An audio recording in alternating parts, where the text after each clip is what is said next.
washing machine, fridge, smart TV, air conditioner, kitchen items amadi makal khudingmakki home appliances idamak hoina waningai leite. Kaisampat Kunchen Hazari Lekai Delega Measure of Impalna ahongbo mamalda item khudingmakki up to 50% discount offer pizari. Wedding set unalong matamdasu special oiba discount kayasu hanjari. Interest amat yaudena 0% EMI loan gi kudong chabasu hanjari. Kudong chabasi mahan biraganu ngasi maklengsin biraku Measure of Impal Kaisampat Kunchen Hazari Lekai.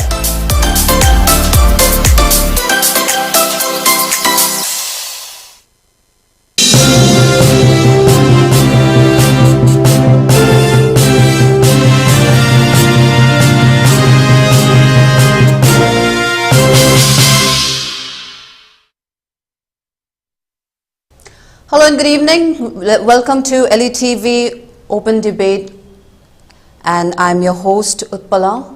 And today being Monday, we will be holding this open debate in English in order to reach out to a wider audience and to create awareness.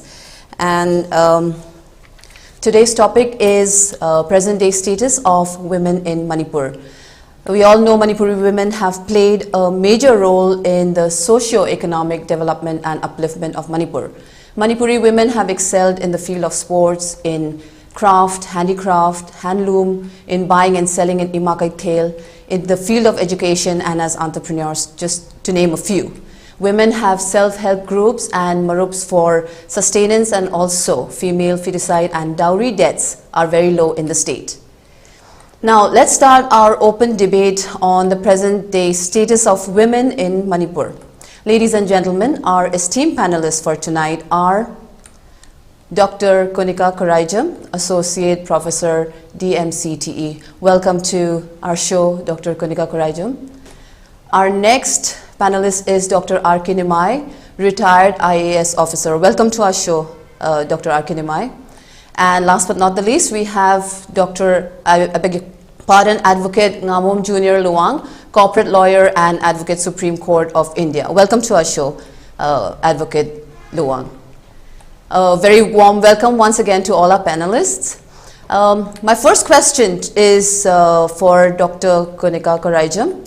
Dr. Khuraijam, please tell us your views on the present status of women in Manipur. Is it progressive as it appears, or do you think that below the progression there is oppression, and why do you think it is? Now, if you look at the term status, it's a very relative term. It defines women's situation in both absolute terms and in terms related to men. So, when you look at the status of women in Manipur, when we look at the surface, we will feel or we will see women being empowered, women coming up to the fore, women speaking up. Right. But basically, at the core, we can still see that women are suffering and they are being subjugated. Now, why do I bring up with this issue of women being suffering and subjugated? It's because of a very recent report. The report of an article by Bijeta Singh in the Hindu of 16th November 2020, when she was comparing the sex ratio of Manipur with the rest of the country. And in that article, he expressed that Arunachal Pradesh recorded the best sex ratio in the country, while Manipur recorded the worst sex ratio according to this 2018 report on vital statistics of India based on the civil registration system that is published by the Registrar General of India. And I will go to the statistics. By the way, sex ratio at birth is the number of females born per 1,000 males.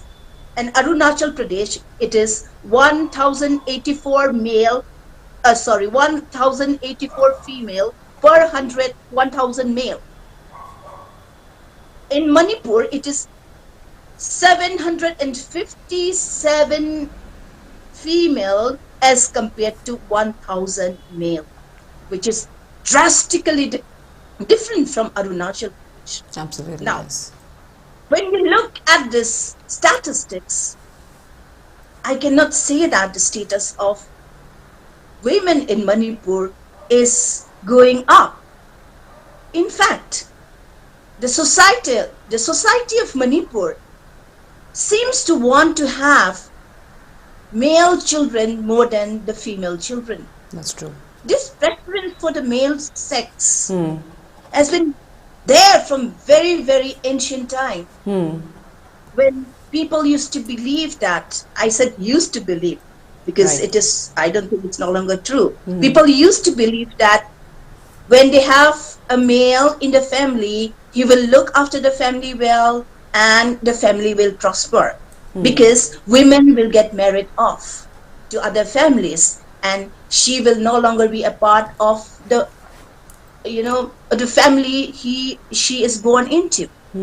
Now, this belief in our society for the preference of boys to girls, preference of male to women, is one of the factors that is lowering the status of women in the society. Because if you really look at the status, when we prefer a man or when we prefer boys to girls in our family, we tend to give more food to the boys and less food to the girls. Yes. I'm talking about the health sector. I'm talking about the food. Every day we need food to live. Now, these are very small thing which I'm pointing out. So according to me, when we talk about status of women in Manipuri society, I would like the viewers and also the panelists to look into the factor of role of women in the society. Because the role of women in the society is immense. We Manipuri women have abundant role in the society. We have fought the two wars, the Nupilas, we have of 1904 and 1939. We have come up to the fore. We have done our role in the society, but role is different from status. So, Role is something something we take up for the society, but status is something that is given by the society relatively to men. very true. So I don't think the status of women in Manipur is very high. Right, ma'am. So, as you said, Dr. Khuraijam, you said, now let's come to one point that I would like to ask you. In your opinion, where education is concerned, do you think male child is given preference for education, or are the female children also given equal preference for education? Or in the rural, for example, in the rural areas, do you think that the female child is made to stay at home to do the household chores and the male child is sent to school, or are they equal? Thank you so much for this pertinent question. If you look at the literacy rate of Manipur of 2011, the male literacy rate is 86.49%, while the female literacy rate is 73.17%. Well, of course, a little bit higher than Indian general literacy rate. But there is a vast difference between this literacy rate. It shows that women are not given that education which is given to men. Now, if you really look into this education sector and also how the female is subjugated, when a girl goes to school, she naturally, I'm talking about the general, mass, she naturally cooks for the family, looks after her sibling, and then go to school. And then in school, she will sleep off because she is tired. When she comes home again, she will be given chores to do by the mother. She will say that it is the duty of a girl to learn how to cook, to wash up, to look after the family, because that particular task of a homemaker is embedded in our patriarchal mind. Yes. So women are trained to do that. So what happened is, when women reach a particular stage like puberty, when they start their menstruation, they are not allowed to go to school, basically, because parents, if they are uneducated or a little bit backward, thinks that it will be hindrance, Right. not only to the girl herself but also to the school. Therefore, women are naturally not going to school after class 10. Absolutely. A very few women who reach up to the higher level of education. So, in terms of subjugation of women, in terms of education too, equal opportunity is not given to women. Right. Thank you so much, Dr. Khuraijam. My next question will be to Dr. R.K. Nimai. Dr. Nimai, do you think, like as Dr. Khuraijam just said, that the girls are made to take care of the chores, the household chores, and it affects their education in a way because they are not able to perform well in school due to all those the household chores and all that. So, and basically women are trained from childhood to be good homemakers. So, Dr. Nimai, do you think that the responsibility of the women gets shifted once she gets married? Do you think, in your opinion, do you think women are, generally, are women considered a financial burden to their families?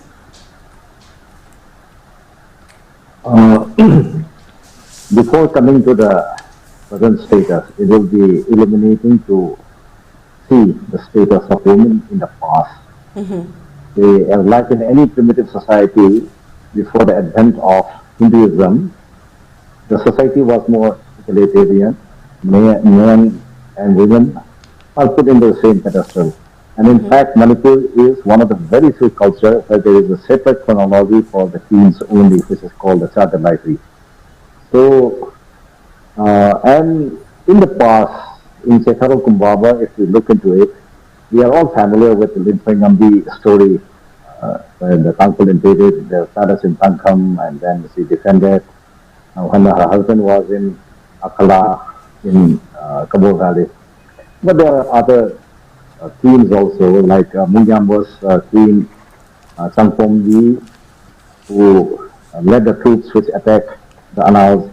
And during the reign of Khagemba, his queen, the Khembi and the Princess Hanakombi led the army to attack Pong in the San division. So they were more egalitarian, but with the advent of Hinduism and with the coming of nationhood, the focus which was earlier given to the queen and the Nindo Popi, the king mother, was slowly marginalized. And in fact, some very bad habits of the Hinduism cult, like sati was introduced during Pomhazel time, and even those nobles who refused to do it were exiled to Sudmu. But that was stopped during Bhagachandra's reign. So we have seen the changes of the status of the women during the history. Now coming to the present, after in fact during the difference of in terms of education, which Dr. Konica has cited, if you look into the census for the last three census, 1991, the literacy rate between the male and the female, the difference is around 24%. Then it slowly went down. And in fact,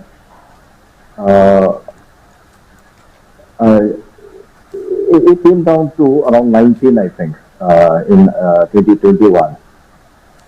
Thus, the difference in terms of education is slowly catching up. Yes, in the elite society, I should say that this differences between the male and the female is hardly there. But in the general population, the treatment of males are generally preferred. They are the preferred child. Oh, and now I have got the data. In 1991, the difference in literacy was 24. It came down to 201. And then in 2011, it came down to 14. So the gap is slowly caught up. But and if you look into the result sheets of the last few years, the performance of the girl students are much better in the two public examinations. And even if you go up to the level of university, you will find that many of the toppers are girl students. These we can consider that they are children of the elite family of the society. But I do feel that the gap is slowly catching up. Another point which Dr. Konica cited is about the sex ratio. The census data of 2011 is highly untrustworthy. In fact, 2001 is also untrustworthy. Because 2011 they say the Senapati has got a civil system which none of the town or cities in Manipur have got a proper civil system, including Kapuling Farm. If we look into the number of children in our locality, it is almost similar. I do not know how this data was captured because there is something wrong. Somebody, say anybody who has got a girl child has not been reported or something. So we need a proper analysis of the data, how the data is collected. Because the data also depends on the mode of collection. And 2011 census has got very serious issues. Now, so in the interior and rural areas, yes, the discrimination between the girl child and the boy child is still there. But second generation students and all, the third generation students, they are not subjected to such discrimination. It is basically the first generation learners who are finding it this difficulty. So when we talk about the role of women and the status of women, the tendency is to compare with the males. Right. We have to compare with the males, but it should not only be that. We have to compare with the past, what has happened in 1991 or 1971, whether the system is improving or whether we have got a positive result in terms of education, in terms of employment. The performance of the women officers as a deputy commissioner is in many cases better, in fact better, equal to their male counterparts. They have seen award-winning deputy commissioners in the district. So to say that, to generalize that males are better is, I think, a priori not a very reasonable argument. Right. In terms of, say today when I took a class of the civil service officer, they make a query about whether there is a reservation for women in jobs. But in Manipur, if you look into the results of the recruitment of school teachers, you will find that the number of girl candidates is much more than the boy candidate.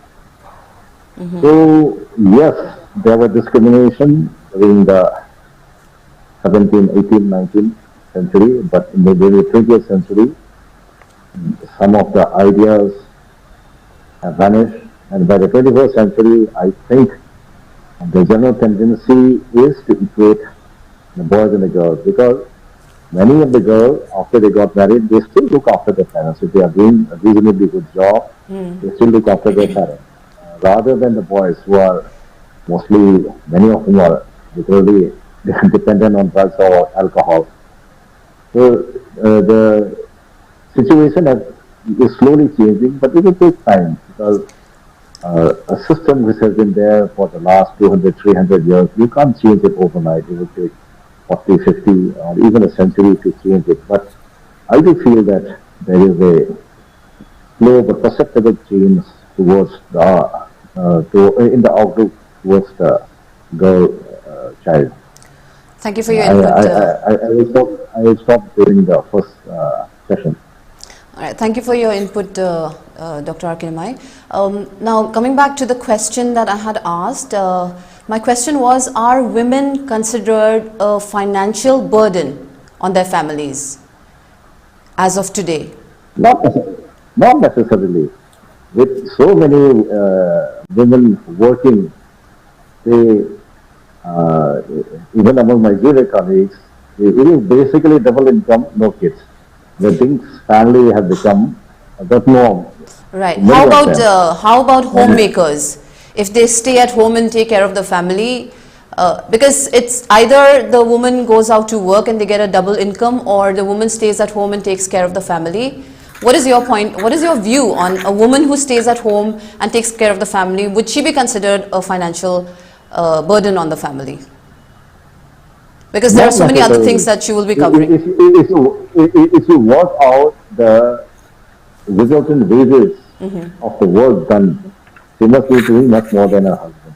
Absolutely. In fact, in my family, all of us, my daughter, my son, myself, wash our utensils after eating. So that is a norm I have insisted upon, so that there is an equal distribution of labor. My wife generally cooks because she is more adept in cooking. I am a very poor cook. If I cook, then nobody will be able to eat. But I think the perception towards women is slowly changing with education. And we have to ensure that education penetrates in all parts of the state. Where education is not able to penetrate, the whole system of discrimination of the girl child is still continuing. And that is the area where the civil societies and the government have to work sincerely and ensure that education is given to each and everyone. Right, thank you, Dr. Nimai. First of all, I really appreciate the fact that the housework is distributed equally in your house. So I think that's a very good example that people can follow in Manipur. Equal distribution of work among girls and boys, and that should start right away from childhood, so that there's no inequality as they keep growing. Right. So now my next question will be for Advocate Junior Luwang. Advocate Luwang, do you think that with all this education that we keep talking about, do you think we have to say that eve teasing still exists? Eve teasing as well as domestic violence. So do you think that eve teasing and domestic violence have been normalized in our society? Because we do hear of people saying that it's okay, or generally the woman is, made the blame is put on the woman, that she was the one who was not behaving and she deserved it. So what's your opinion on eve teasing and domestic violence? Yeah, Utpala, my understanding is that eve teasing was there, possibly in a more aggravated form in my times. That is the 80s and 90s. Right. But today, I don't see much of eve teasing on the road. That's my personal observation. But okay. As far as the domestic, yes. I'll just interrupt you there. Maybe it's not visible like the physical form, but I think it exists in social media now. Yeah, in terms of comments. Yes, comments, absolutely. Vulgar comments. Right. Sometimes, it is being encouraged, or sometimes it is done voluntarily. But to the extent it is done voluntarily, it deserves the kind of worse condemnation from all of us. The second part. Now, as far as domestic violence is concerned, I have got some figures which will speak for themselves. The good signs and the bad signs of Manipur, of the status of Manipur vis-a-vis the international context and national context. Now, I have got figures for domestic violence domestic violence of married women in Manipur compared with the national figure, the equivalent of the proportionate national figure. It seems that let me just give me just 1 minute. Sure.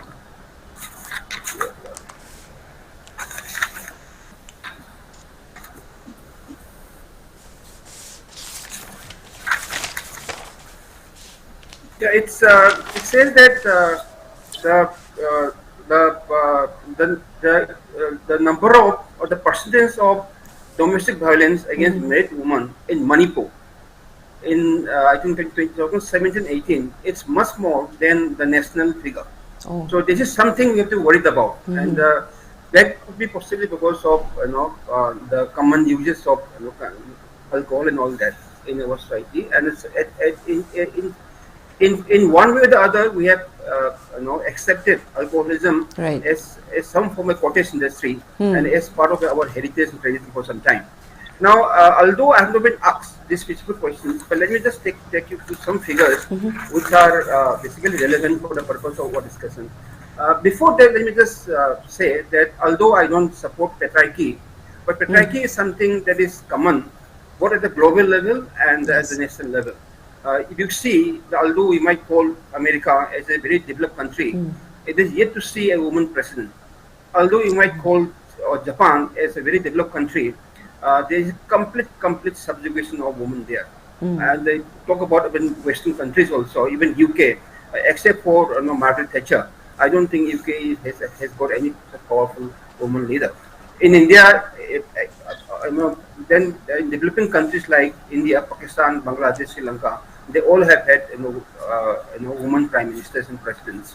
Whereas a developed country like America is yet to see a woman president. So that's I'm talking about the international context. So all along, maybe because in the Stone Ages and in the ages following that, brute force was the power. So it was brute physical force was associated with men. Men would keep on going to war, and women used to look after kids and the gardens and all that. So that possibly could be a part of the human the evolution. Now things are changing because the times of software and times of social media, the times of technology have come. Now let me just get back to some figures, the good figures and the bad figures of relating to the status of women in Manipur vis-a-vis the international scenario and the national scenario.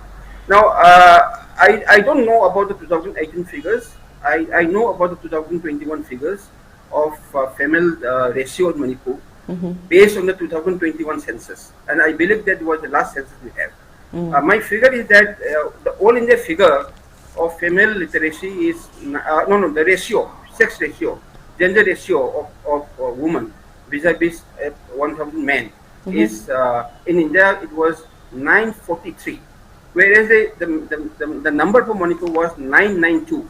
So Manipur was slightly better than national figure. Of course, if we compare with the select Arunachal Pradesh, which Konica has done in the context of 2018 figure, I don't have the data. But as in 2011, I see a very encouraging figure. Now there was a report of the National Human Rights Development 2021, where gender inequality it's called a Gender Inequality Index, which basically is in terms of what they call gender disparity index. So the more you have your numbers on gender disparity index is better for you. So Manipur had 0.815 compared to the national index of 0.676. So Manipur has a better number in terms of gender equality in India. So that perhaps explains Oza Nimai's historical background of what is actually developed in Manipur. Even my research also shows that before the advent of Hinduism, Manipur used to worship women. If you see the Lemerol Laihul, Lemeril was used to assume three forms. One is Jumzao Lairimbi, he is supposed to recite in every household. Second, she also assumed the role of Nongthang Laima. So she goes to war, and she also is symbol of sexuality. Second role. Third, she also took the role of Lai Khurembi, which basically is identified with state polity. So which basically shows that women are supposed to have a role in decision making at the state level. And then we also had the history of so-called Pocha Lotion. Pocha Lotion was supposed to exist somewhere around 23rd AD, and it was basically a judicial court forum made by women to address women issues. So, and then we have 1904 Nipilan, then we have 1939 Nipilan. All that then we have those active women participation in that without territorial limit struggle somewhere in 2011, the famous Kangla protest in 2004. So women have all along been playing a very important role. So perhaps these figures reflect the kind of role we have been, our society has been giving to women for some time. Of course, as Nimai has said, the advent of Hinduism has perhaps accentuated or perhaps encouraged patriarchy to a little different level. It has increased. That's what the research, one of the research papers show. There's a very, very good research paper published by one Sophia Arambam. I read it and it was very, very interesting with all these figures reflected. Now, the third figure, which I also have, is the women work participation. Now this is a 2011 figure. Now, for the rural area, the women work participation in Manipur is 41.2% compared to the national law of 30%. So the women in Manipur were participating more than the rest of their counterparts in the rest of India. In urban area, the India figure, the all India figure is 15.4, whereas the woman Manipur figure is 33.2. So the woman, my understanding is that we respect women, the Manipuri men or the Manipuri society respect women. We have been respecting for all this while. We continue respecting it, and it's reflected in all these figures. Even panchayats also, if you see panchayat election figures for Jila Parishads, in 2021, female members was, I'm talking about Jila Parishad, was 51.7%, and then 2017, a female figure was 43.3%. Now let's talk about. There's also a figure for the participation of women in household decision making, and this is the figure for 2015-16. Manipur was 94.4%. The rate of participation of women in decision making, and then for India it was 76%. That's my data. Now these are the very good signs, which Manipur had, and if at all these figures are correct. And I believe these figures are correct. Now let's come to the other flip side. There's flip side. There are also figures which are little disturbing. Now in the 16th Lok Sabha, I don't know about the 17th Lok Sabha. In the 16th Lok Sabha, we had 62 women, whereas Manipur till now in history of Manipur we have had only one female member of parliament. That's a disturbing figure.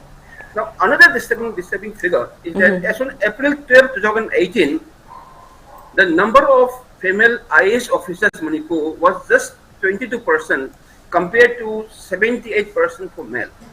Right. Similarly, for IPS, the female officers were just accounted for 12%. These are the figures. Now, as on January 30, 2018, there were 141 male MPS officers against 30 female MPS officers. Now, coming to the state assembly, now let's see the figures.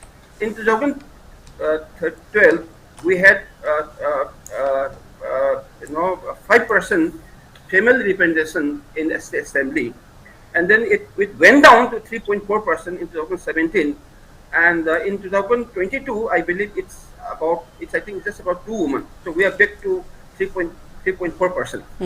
This I think is a worrying figure. Now let me just okay, I got that the figure about violence because I was not able to locate it then. It's for 2015-16 violence against women in by the spouse in their own homes. Manipur was 53.1%. Against the all India figure of 28.8%. So we can say that we are almost double the national figure. So possibly that we are a little more quarrelsome. The Manipuri men do not respect women, their own women in their own home as much as they respect women outside their home state. So that's a disturbing part of it. So my reading of the whole thing is that. This is the global trend. I'm not saying that the global trend is good. We have been a part of it. We are a part of the human evolution, as I explained properly. But things will surely improve. In fact, at the global level also, we have the whole concept of women empowerment became popular only somewhere in the late part of 20th century. The world suddenly awoke, and we have all that movement in France, where women used to work, with the tops removed. That's part of the feminist movement. Basically, that was starting. Then we had those Cairo conference in 1994. Then we had those UN resolution of 1979 against gender discrimination, and then we had 2015 resolution of the UN, whereby we have set women in complete emancipation and growth as one of the goals. So this is how the history has evolved. Patriarchy is as such not limited to Manipur. Not that I'm justifying it. We are part of the global trend. It's all happening. Not that all that has happened is right, but we are a part of what is happening around the world. So still we keep on, and I'm very you can say optimistic about the woman in Manipur. I being one of the professionals, and I let my wife to stay in Manipur, and I'm here because her growth is as important as my growth. Compromising, family, other welfare issues. So that's how we should. Again, there are other. Then in the second round, I will cover what are the challenges and what actually the challenge. So there are also a lot of things to be done. There is also I must talk about women against women in Manipur. I understand that. We'll come to it later. Right. Thank you for your views, Advocate Luwang. Now, you said that the Manipuri men may not be respecting women that much. So that could be the reason for higher domestic violence in Manipur. I can think of. I can only go by figures. So figures speak for themselves. This is a figure which is available. So, right. So my question is, one fact that could possibly be the reason for domestic violence is substance abuse. Substance abuse, like alcohol, which is very high, alcohol or drug abuse. That would. One is substance abuse. In my understanding, one is substance abuse. But more than that, what I believe is that economic dependence of women on men. Okay. Because especially, forget about the urban areas in Manipur. In the rural areas, there is no financial independence for women. So the husbands look at their wives as a financial liability. I am the one who I'm the breadwinner. I have to supply, furnish everything to her. So whenever he gets his own mood swing, then he lets out everything on her. So that's the disturbing part of it. Maybe that's accountable for the higher domestic violence figure in Manipur vis-a-vis the lower figure at the national level. That's my understanding. Yes, but modern alcoholism, I think it's economic economic dependence of women on men. Okay. So thank you for your views again. Now I'll come to Dr. Konica Khuraijam. Dr. Konica, Advocate Luwang said that it's a patriarchal society worldwide. So, except for some communities like Khasis. Okay. There are some other communities. Yes, there are exceptions are there, but far in between. Yeah. Right. Except for a few communities in the world, most of the societies are patriarchal societies. Now we're talking about women empowerment. And we're also talking about women who are decision makers in their homes. Dr. Luwang mentioned that, I beg your pardon, Advocate Luwang mentioned that women have a high rate of decision making in their families. Now my question is, do you think that women are the ones who are actually the carriers of the patriarchal society? Thank you so much, Utpala.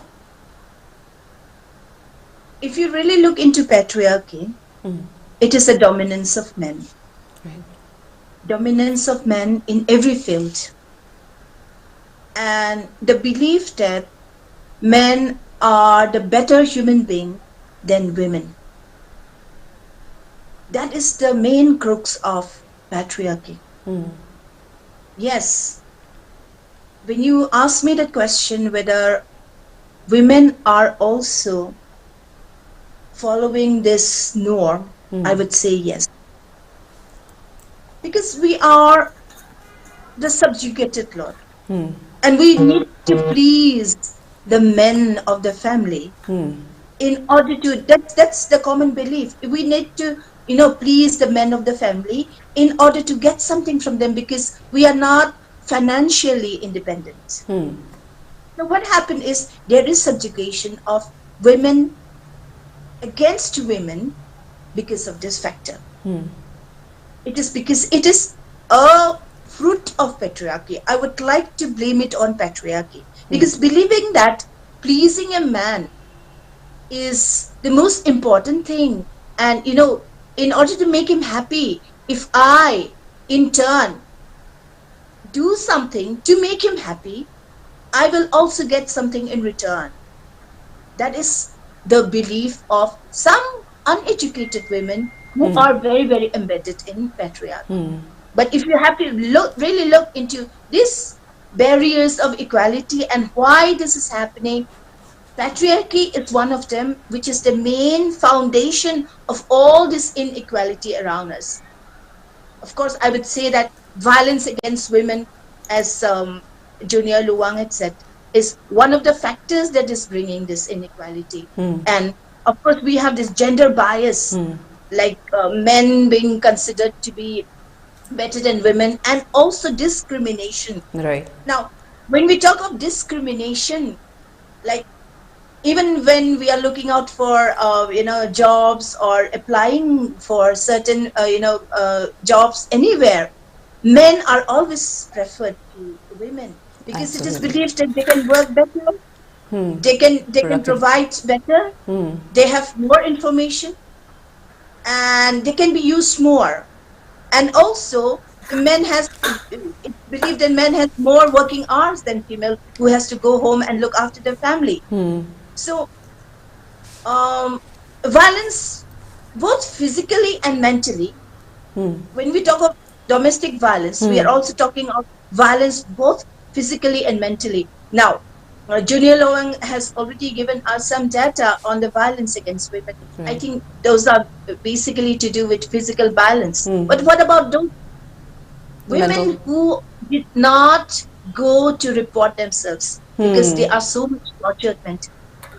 There are so many women who are tortured mentally and who do not have the courage to go and report. So unreported violence are also there, and we should look into it. And of course, we can talk about violence at workplace. We never thought of, that when a woman go to work, she will face certain violence in that workplace, but they do. There is always a discrimination at workplace. I'm so sorry to say, but there is always a discrimination at workplace, and there are always violence at workplace, and violence at home, and violence in the street. Talking about teasing, yes, it is not very, very evident. And violence in social media. What about all this,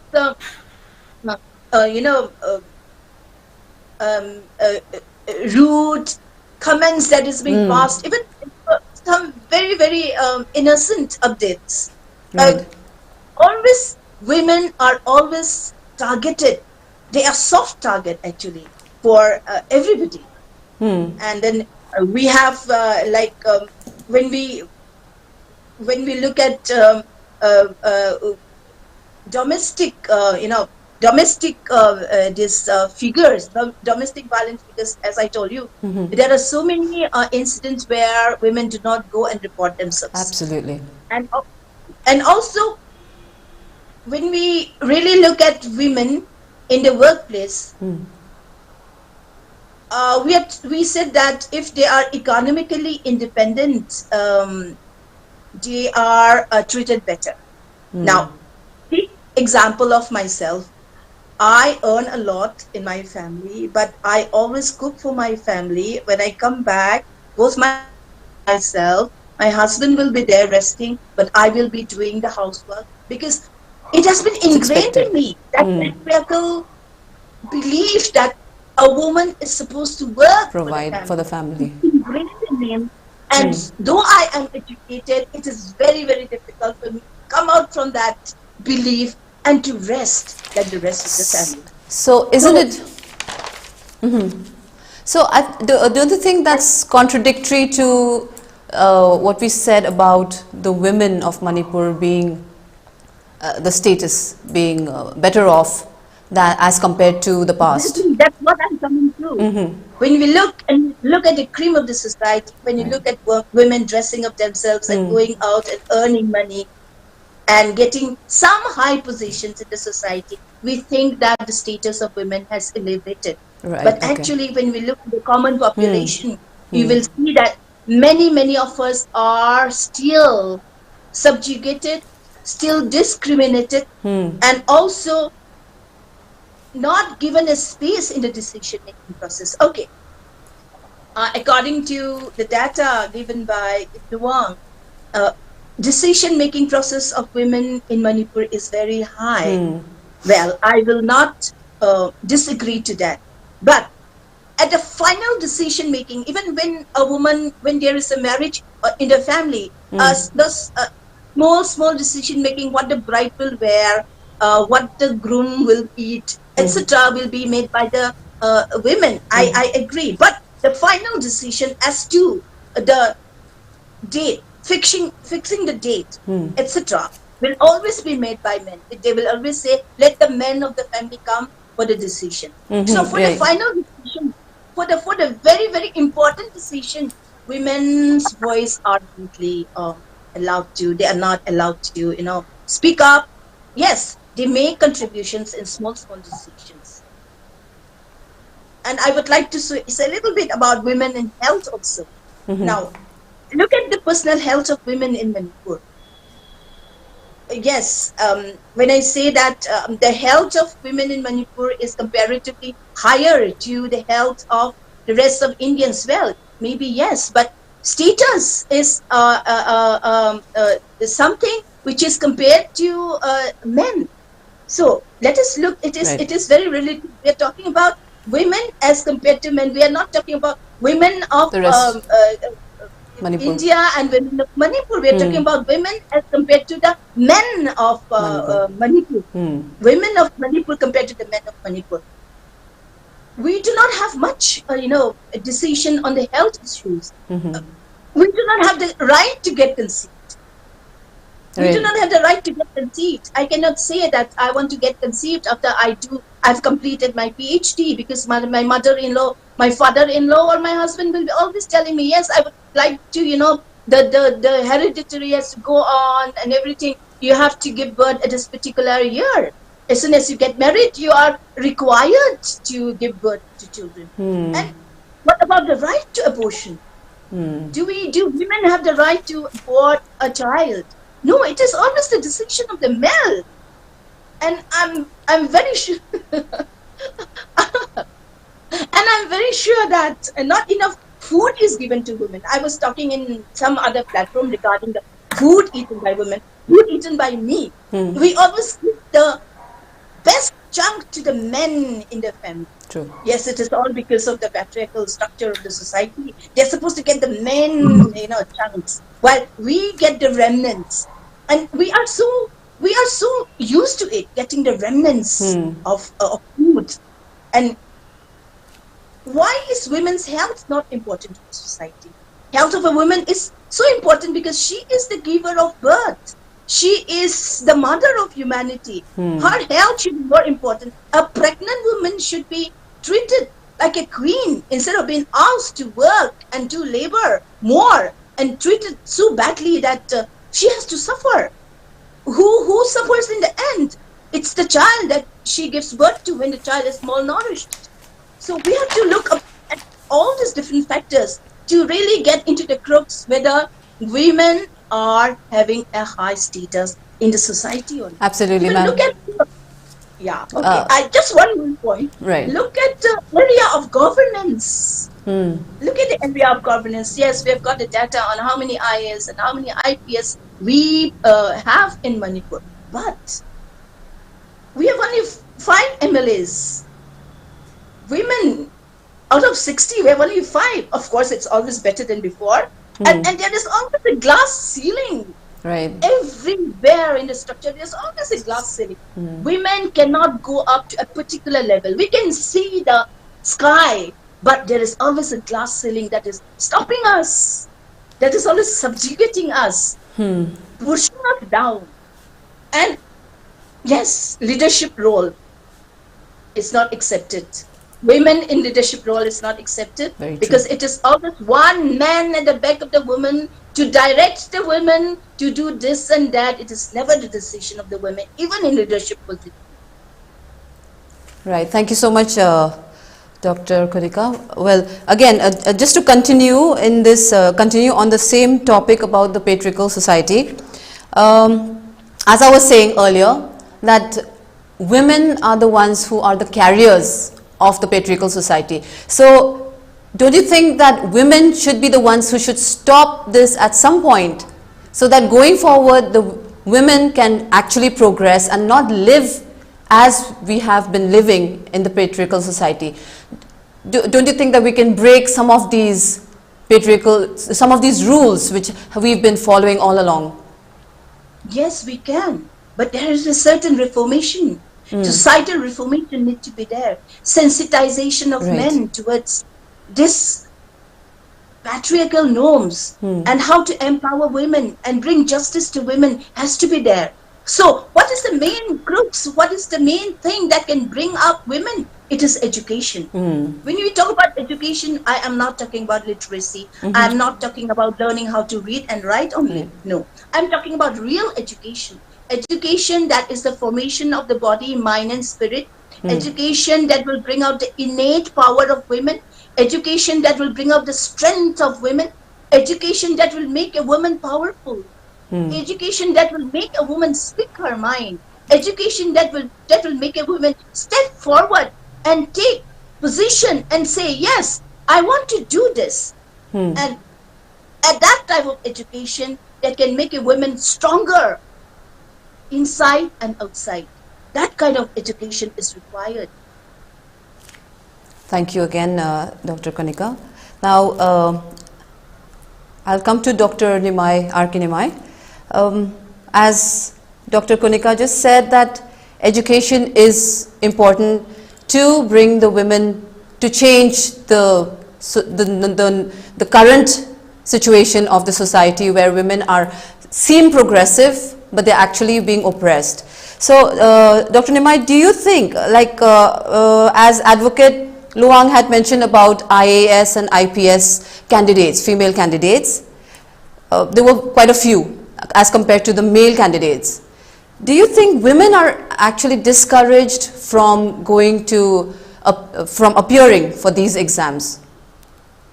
Again, education comes into the picture. What is your opinion? Do you think women are actually discouraged from appearing? Not necessarily. If you look 20 years back, when we joined the survey, after some time there are only one or two media IAS officers. But now you have got a very large number. So this changes is going on. But regarding this domestic violence, I have my own hypothesis. One is economic dependence of a woman on the male. Another is the jealousy of the male towards an earning member from the female sex. If you look into many of them, domestic violence is there. The woman is the main that are there.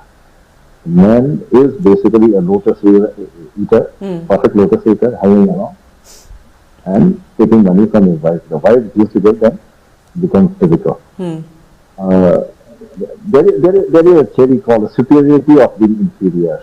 So, in biological terms, male is inferior to female in all respects. Whether it's how many days a person can start, female can survive longer, male can't. So in various biological parameters, the female are a stronger one. Male has got only one area where he is stronger, and that is physical strength. Right. He took advantage of that and dominated all the other strength of the woman. And physical violence, I have seen many in different areas of Manipur where the female is contributing to the economy of the family, but is being subjected to domestic violence by the male. And that is because he is envious, he wants to keep the woman, his wife, under him, but because he has got economic independence, he can't. So He comes to only one area where he is strong, and that is his physical strength. So this, I have got my own hypothesis on it. And another is the utter dependence of the woman on the man. To patriarchal society, see, we are in a democratic country. When we profess, India and Manipur profess patrimonialism, where one gentleman takes all the decisions. Do you expect the family to change? It is not. Democracy means everybody has to be a part in making a decision. Yes, in the event of a conflict, generally it has to be by consensus, not by good decision. But we have seen during Indira Gandhi's time also the patrimonialism system is prevailing, that she is the only one who, and in fact she is the only one who has resolved it during her time. And our power is so much that D.K. Barwa says that Indira is India and India is Indira. Now we are seeing the same thing with the present Prime Minister. We have seen the system in Manipur also, where the minister who has to take a decision within his own department is now taking the name of the chief minister, now taking the name of the prime minister, that after consulting with the prime minister or the chief minister, I will do this and that. And he has been appointed to look after his present ministry or the department, where he has all the abilities to take his own decision. So this servile mentality is continuing. We have come out from colonialism. I will say that we didn't come out from colonialism in 1947. We were out for 2 years, from 47 to 49, but till 1972 we are under colonialism, because the chief commissioner, who is a fairly junior officer in the IAS or the ICS, they are the one who are reading the rules. The territorial assembly or the territorial council, they can't take an independent decision, and all the same is subjected to approval by the chief commissioner. And if they say no, then the things is not done. So I'll just interrupt you there. Wouldn't you call it? Would you call it servile mentality, or would you call it, or could it be hierarchy? Not necessarily hierarchy. The hierarchy has its own meaning. This is the hierarchy. The chief minister, the minister, they have their own roles in the hierarchy. Hierarchy in every level, they have their own role. But here I am forgoing my responsibility and trying to take the name or trying to take the help of my superior. This is nothing but servile attitude. And this is happening in the national level, happening in the state level, and it will have to trickle down to the family level also. So now coming to, I have, during the COVID pandemic period, I have traveled to various parts of the state to do awareness on the COVID and all. And I have seen that the lady Pradhan are much more active and responsive than many of the male counterparts. So I don't want to take the name of one individual or two individuals, but generally women Pradhan are much more proactive, and they are much more supportive in carrying out the awareness program. And this is happening. I have been to different parts of the state, and I have seen it. Unfortunately, in the hill areas, due to no provision of female reservation for the district council, there is no female, very few female representatives there. In the Zilla Parishad and the urban local bodies in the rural Panchayati Raj institution, 33% has to be female. But many ladies who have done their work properly and who is seen as a good administrator, they come back defeating their male counterparts, male competitors, even if the seat is not reserved for the ladies. In the hill, I have been talking for the last so many years that the District Council Act needs to be amended to incorporate provisions for reservation for women, just like in the urban and the local rural bodies. After this, what do you call this, 93rd and 94th Constitutional Amendment Act. It is a training ground for politicians. You come to the Pradhan level, Nam Sabha, then you come to the Jila Parishad, then you gain experience on how to deal with the public and how to settle issues. So you have a hierarchy to rise. But if that opportunity is not given, in fact, the women of the valley, as you say, legally is in a much better position as vis-a-vis those in the hills. And this discrimination needs to be taken out so that all the women in Manipur enjoy equal rights and equal opportunities. Regarding education, I have also mentioned in my first part, which Dr. Konica has also re-emphasized and emphasized and re-emphasized, is education. If you look into education, Kerala, Mizoram are doing well because they are a much more literate society. I have been to Kerala, I have seen how the secretariat functions, and it is strictly according to the rules.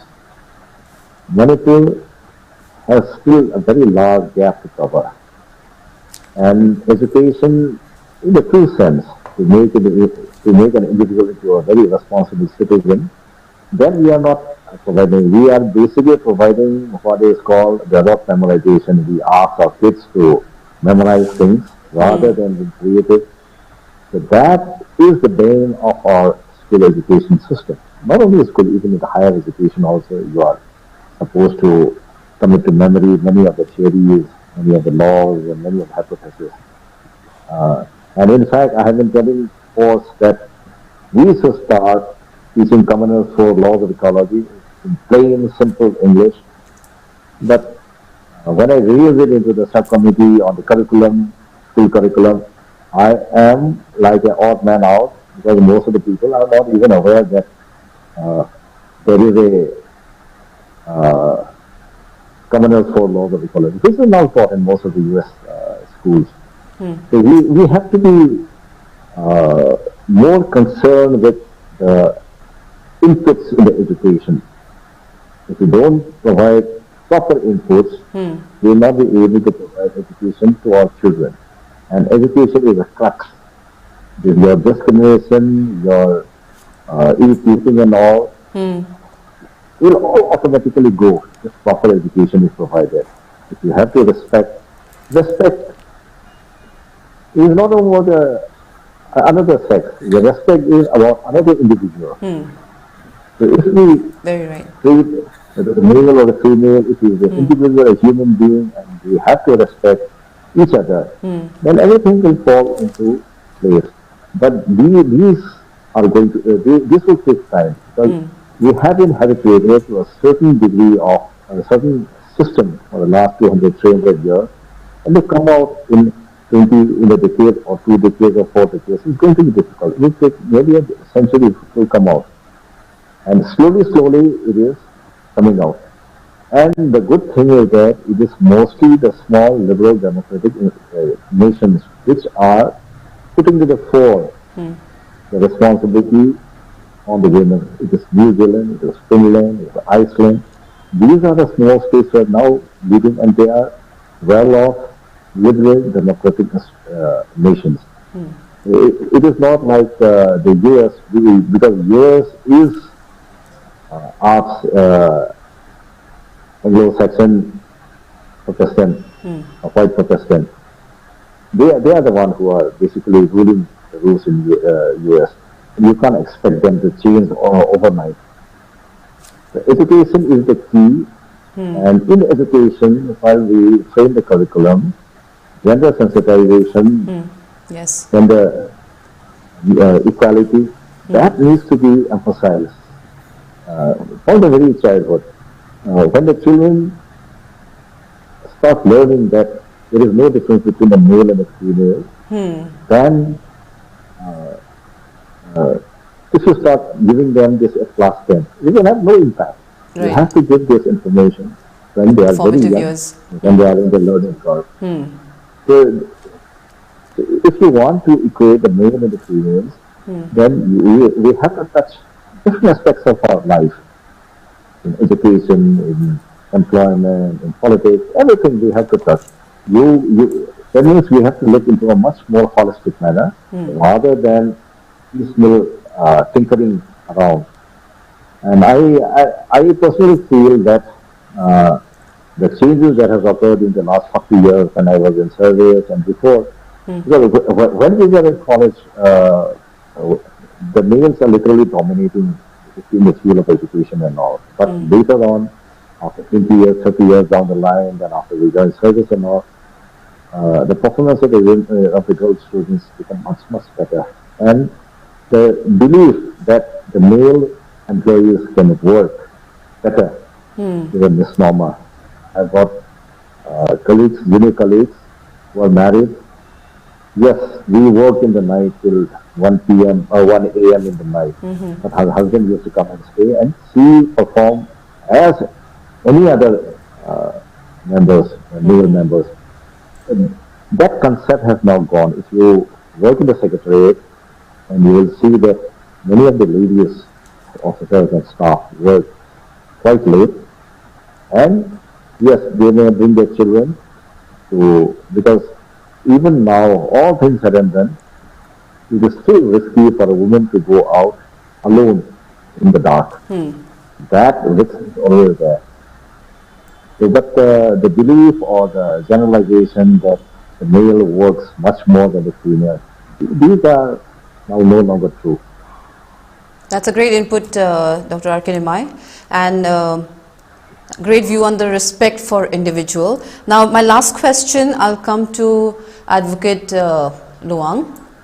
As Dr. Nimai said, that the respect should be for individual and it should be inculcated from childhood. And also, education begins at home. It should not be just left to the school. So now that would require sensitization. So the change basically should start in the family. Now, for the mindset to change, what do you think could the males of Manipur society can do to bring about this change? How can we sensitize? Because generally, men, as you know, like as Dr. R.K. Nimai had said earlier, that they are the ones who basically they have the jealousy and basically lotus eaters, and they're the ones who wouldn't really want to take any advice from a woman. So how can we change this, according to you? What can we do to bring about this change? Yeah, before answering the question, let me just explain 2-3 points which my learned panelists have said. Now, on the office violence part, which J. Konica has flagged, there is a famous judgment. It's called Vaishaka judgment. The judgment was delivered by the then Chief Justice J.S. Verma. It defined what workplace sexual harassment is, and it also prescribes for a constitution of a special anti-sexual harassment cell in every office, in every organization, as a matter of law, as a requirement of law. I don't know how many organizations and government entities have these anti-sexual harassment cells embedded within their own office. There's a committee, and whenever any complaint comes, there's a committee who scrutinizes the complaints and takes action. That's the the government action or the administrative action. Although the victim is open to take criminal action, go to police station, file charges for sexual harassment or whatever. That's one part. Second, J. Konica also raised a very important issue, whether women have a right to abort a child who is inside her. Now, there is a famous judgment, it's called Suchitra Srivastava versus Chandigarh administration, wherein the Supreme Court has said a woman can alone take a decision whether to abort a child or not. It's her sole discretion, it's in her body. So the court has really defined the discretion of a woman or a mother or would-be mother to do or not to do with what is inside her. So there's very clear law on that. Again, although it is not flat, but let me also just point out one important judgment.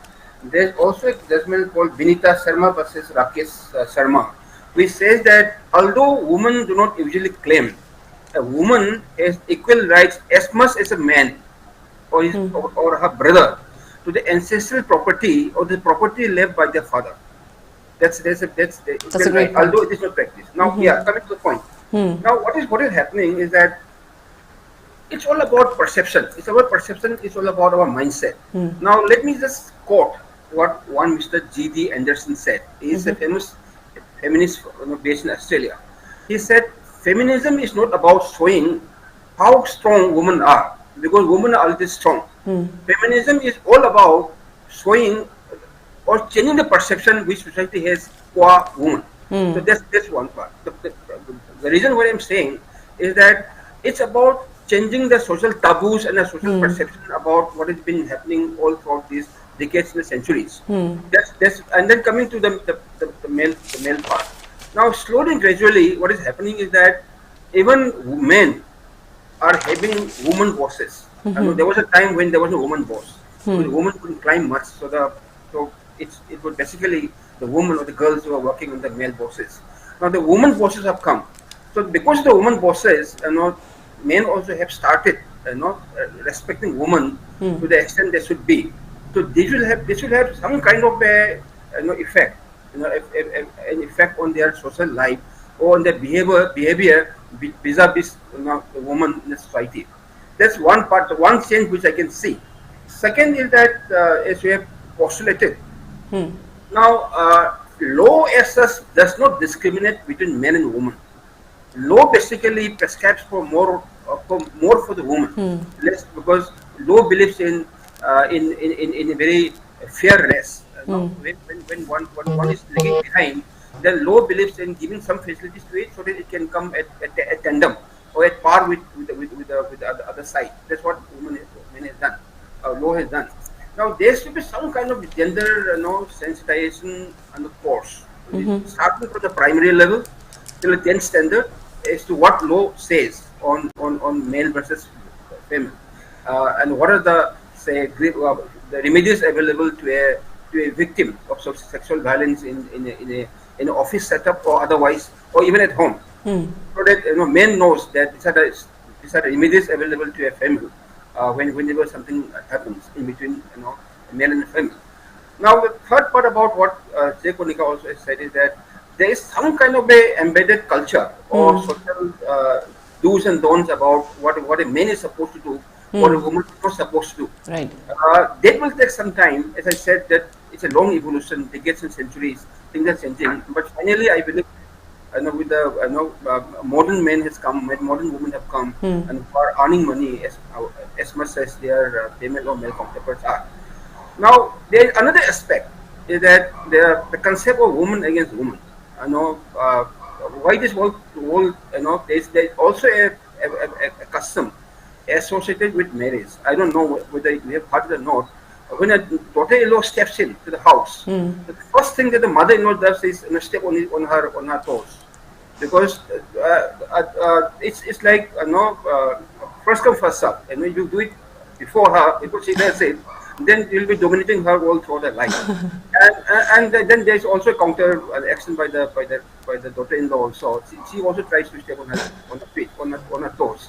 So that's some kind of a social taboo or a social absolutely. System we have inherited, right or wrongly. But I'd like to interrupt you over there, and I think there are other aspects as well where the women who have their firstborn child as a male are allowed to perform certain religious duties as compared to women with women.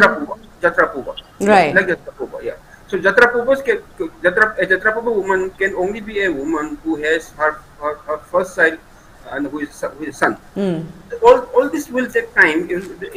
These are the social taboos which are not only in Manipur but also all over India and also in other parts of the world, even in so-called developed countries. But things are changing. As I said, that this kind of gender discrimination is associated with a long struggle, which men have been waging. Because those were the days of stone ages, and then power play, this and that. one continent going to other continent to in fact colonize. So those have changed, and things will change. It's just a matter of time. Right. Now, coming to another aspect. Now, let's get out of that woman versus woman. Now, there are a lot of things which women organizations like Mera Paipis can do. Now, what is happening is that Mera Paipis are very active at the micro level, but when it comes to macro level, I'm sorry, I feel that this is misguided. It's a women organization. They're supposed to, guide, and they're supposed to protect women's interests. What I see is that they are getting stuck into small issues. Like timings. What to do when somebody dies. Some kind of mock trial. When somebody does something, knowingly or unknowingly, they will go and ransack the whole house, belonging to not only the accused but also the whole family, forgetting the fact that other members are innocent. These are all misguided actions by our CEOs, especially the Manipur. I'm not saying that they're doing a bad job. Their contribution to society could be substantial, but they also need to get into larger macro level activities, or say like questioning the government on issues of corruption, on more progressive issues. Why should some Manipurese say that we are against lifting of prohibition, knowing fully well that almost 8% out of 10 in Manipur drinks. I mean the men folk. Right. And then liquor is really more. Liquor flows like water in Manipur. If you find if you travel to park a car here in Delhi to buy liquor. Okay, but whereas in Manipur, I just have to go to my Ngangom, and there in the pawn shop you'll get sagmai. Okay, liquor is much more prevalent in Manipur, but still we have prohibition. Forgetting the fact that we are not collecting the tax, and then we complain to the government that our salary is not coming. Now, where will the money come to the government when the government is not collecting money tax on alcohol, because alcohol is sold without tax? Okay, the crores and crores of rupees are lost every month. I'm very disappointed with the fact that some CEOs, including Manipurese, are up against lifting of prohibition. I'm just flagging it. There are a lot of such issues which they can constructively and progressively do, but they're not doing it. I mean, I'm a little deviating from the woman issue, but on women also, I don't see them, taking up actions for women protection as much as they should do. I know they always try to find one way or the other to side this way or that way. But obviously, our Manipurese can always be a little more active on that. Now, say on the mindset of men, vis-a-vis women, you have flagged it very correctly and in the right perspective. That a campaign should be, to be held all across Manipur, if required, by the CEOs and the other organizations on sexual violence, domestic violence, what can be done, what cannot be done, on teasing, on media trolling, on gender issues. I believe that there is a state legal aid center attached to the Manipur High Court. So these are the things which they can take up immediately to sensitize the men folk to better protect their female folk. So then there are also some very important judgments which also basically says that there can be no discrimination whatsoever. I mean, law is very, very clear. On you can't say that air hostesses will retire at the age of 35 because they're supposed to be glamorous. They're supposed to walk on the aisle of a place like models, and once they stop looking good, then they are struck out. So there was a rule of Air India, which the Supreme Court has struck down. They said you can't do it. Whereas a male can continue till 60, you can't fire a woman just because they stop looking good at the age of 35. And there was a case like all this is Air India case. I mean, let me just see it here. This is Air India versus Nagesh Mirza. There's a judgment here. So law is very, very clear, and it's time to educate our men folk, our Manipurese, our clubs on gender equality, on gender consciousness, and what the law says, what the law doesn't say, what is permitted, what is not permitted. Now, I'll also give an example. All throughout, this judgment which I just said on inheritance of inheritance rights of women on the father property, is just an assertion of what is expressly written in law. Otherwise, it is very clear. Now, our tradition prevents, or most of the time, as a matter of courtesy. I suppose daughters do not usually claim her ancestral property basically belongs to her father. I mean, if father dies intestate, basically woman doesn't claim. But now people have started claiming. But women start claiming. If a woman starts claiming ancestral property, then she's always seen as a bad person. That's a perception that's happening in Manipur. So those doubts, those perceptions have to be dispelled, and it will take some time. But I believe that there will be a time when people are conscious of all their rights and obligations, and then but it will take some time. Yeah. Right. Thank you so much, I beg your pardon, Advocate Luwang. I said it was the last question, but I have one more question for Dr. Konica Khuraijam. My view, what are your views on the uniform of students, girl students, from grade 8 onwards? They are made to wear the long wraparound skirts, or like, you know, in the fanek. So what is the reason behind that? Why can't they just normally wear a skirt like the other, like how it's followed in many other states? This is my last question for today. Okay, very pertinent question. Nevertheless, I will answer to that. But before that, I would just like to reply to Junior Luwang's talking about constitutional rights. Yes, we've got the right all framed there, but it is not executed at all. We have the right to equality, the right to education, right to live with dignity, right to liberty, right to politics, right to equal opportunity for employment, right to property, right to make decision regarding choosing a profession, etc., etc. But it is never in action. We do not get the right. So something is there in between that is stopping it, and it is time for the population to awaken, to wake up to these issues of why women are not getting this right. And regarding the Maira Paibis, yes, they are doing a lot in the micro level, but they are not coming up because of lack of education. I did a research on that, and then when I interviewed them, they expressed that it is because they cannot, when they come up to a particular level, when they come up to a particular, level where they have to interact with higher authorities, they are not able to do so because of lack of education, because of lack of so many other supports. So education definitely is now the main thing that will empower women and also bring that certain status, not only to the whole, society, but specifically to all the Maira Paibis too. Okay. Regarding the wearing of fanek by those young girls, yes, as I said before, women are the soft target. Women are always soft targets. We are talking about, when we say, I'm not saying that I'm against fanek. No, right. I love my fanek. Absolutely. My fanek is my life. My fanek is my, identity when I go out from my place. Right. It is definitely something which I'm proud to wear. Absolutely. But there is always the time and place for wearing that. And young girls wearing fanek and going to school from class 8 to 10, and only girls too. They are now the bearers of tradition. Girls are now the bearer of tradition and culture in our society. What about the boys?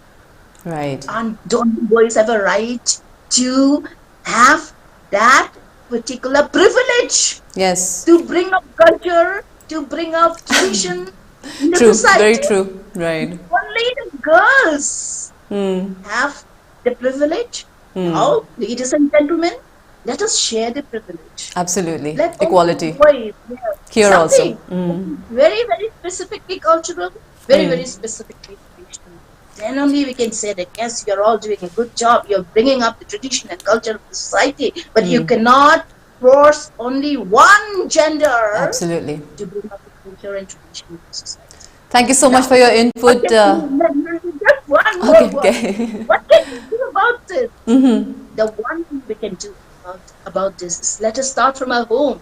Right. Let us start from our own home. Own homes. Let us teach our sons. Let us teach our brothers how to respect women, regard women. And even the viewers, what they do, if they start from their home and teach their sons and their brothers on how to respect and regard women, we will have a better society.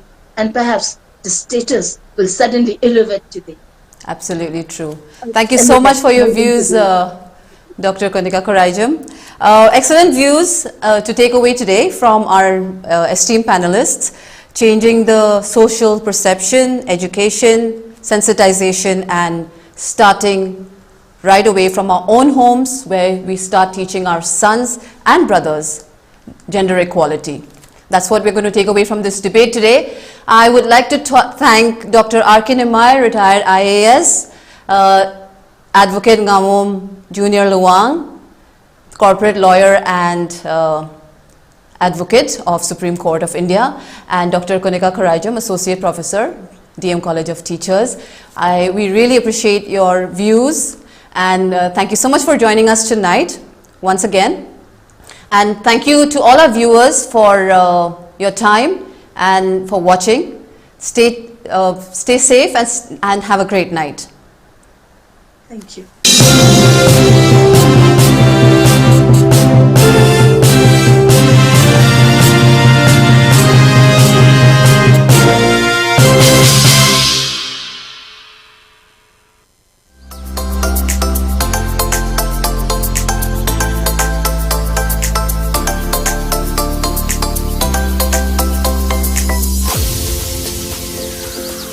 Washing machine, fridge, smart TV, air conditioner, kitchen items, amati makal khudingmakki home appliances idamang poina waningai leite. Kaisampat kunchen hazari lekai da leiba Mezo of Impalna ahongbo mamalda item khudingmakki up to 50% discount da offer pizai. Wedding set unalong matamdasu special oiba discount kaya su thamjari. Interest amatta yawdena 0% EMI loan gi kudong sabasu thamjari.